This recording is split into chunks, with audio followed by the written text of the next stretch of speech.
Friends, BEd और special BEd ये दोनों क्या होती है, इन दोनों में क्या डिफरेंस है, कौन सी करना ज़्यादा फायदेमंद है, ये सब चीज़ हम इस वीडियो में देखने वाले हैं। खासतौर पे हम बात करेंगे स्पेशल बीएड के क्या फ़ायदे क्या नुकसान है। तो फ्रेंड्स, बीएड के बारे में लगभग जानते हैं, लेकिन स्पेशल बीएड क्या होता है, किस लिए किया जाता है, उनका क्या एडवांटेज है, डिसएडवांटेज है, इसके जानने के लिए आपको पूरा वीडियो देखना है, ठीक है। अगर आपने 2025 में अगर बीएड का फॉर्म भरा है तो ये जानकारी भी आपको रखना जरूरी है कि स्पेशल एक बीएड भी होता है, ठीक है। तो चलिए फ्रेंड्स, वीडियो को शुरू करते हैं बिना टाइम को वेस्ट किए हुए। सबसे पहले बात करें फ्रेंड्स, तो देखिए बीएड या स्पेशल बीएड तो दोनों का जो ड्यूरेशन जो है सिर्फ 2 साल ही है, ठीक है। नॉर्मल बीएड कीजिए या फिर स्पेशल बीएड कीजिए, दोनों का जो ये ड्यूरेशन है फ्रेंड्स, यानी कि जो कोर्स करने का टाइम ड्यूरेशन है वो 2 साल ही है, ठीक है। वही अगर आप एलिजिबिलिटी और क्राइटेरिया की बात करें, दोनों के एलिजिबिलिटी और क्राइटेरिया दोनों का सेम है। आपका ग्रेजुएशन में मिनिमम 50% मार्क्स होनी चाहिए, तभी आप जो है बीएड है वो कर सकते हैं, चाहे स्पेशल बीएड हो या नॉर्मल बीएड हो, ठीक है। लेकिन मेन जो सबसे डिफरेंस है, स्पेशल बीएड अगर आप करते हैं तो आप सिर्फ स्पेशल एबल्ड स्टूडेंट हैं, स्टूडेंट उन्हीं को पढ़ाने के लिए एबल होंगे, उन्हीं को पढ़ाने के लिए आपको ट्रेनिंग दी जाएगी, ठीक है।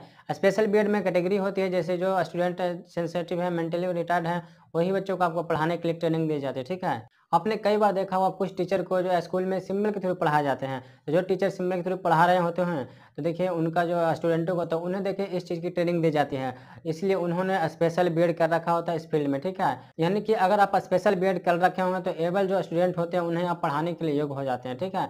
वही अगर आप सिंपल बीएड करते हैं तो जो नॉर्मल स्टूडेंट हैं उन्हें आप पढ़ाने के लिए एबल होते हैं, उनको पढ़ाने के लिए आप एलिजिबल हो जाते हैं। दोनों की अगर बात करें इक्विवेलेंट है, तो देखिए दोनों जो डिग्री स्पेशल कोर्स है और नॉर्मल कोर्स है, ठीक है, तो एक ही इक्विवेलेंट है एक दूसरे को, तो बिल्कुल भी इक्विवेलेंट नहीं है फ्रेंड्स। अगर आप स्पेशल बीएड करते हैं तो सिर्फ स्पेशल बीएड की जब फॉर्म निकलती है, यानी कि उससे रिलेटेड जो जॉब निकलती है, सिर्फ इन्हीं के लिए अप्लाई कर सकते हैं। वही अगर आप नॉर्मल बीएड किए हुए हैं तो अगर स्पेशल बीएड से रिलेटेड कोई पोस्ट निकलती है तो उसमें आप अप्लाई नहीं कर सकते हैं, ठीक है। सिर्फ और सिर्फ सिंपल बीएड जो फॉर्म निकलती है उसी में आप अप्लाई कर सकते हैं, ठीक है। तो उम्मीद करता हूँ फ्रेंड्स आपको समझ में आ गया होगा कि स्पेशल बीएड और नॉर्मल बीएड इन दोनों में क्या डिफरेंसेस होती है, ठीक है। अगर अभी भी किसी प्रकार का अगर समस्या है बीएड या डीएलएड से रिलेटेड, आप कमेंट बॉक्स में कमेंट कर दीजिएगा, हम उसका रिप्लाई देने की जरूर कोशिश करूंगा, ठीक है। वीडियो देखने के लिए आप सभी को बहुत बहुत धन्यवाद।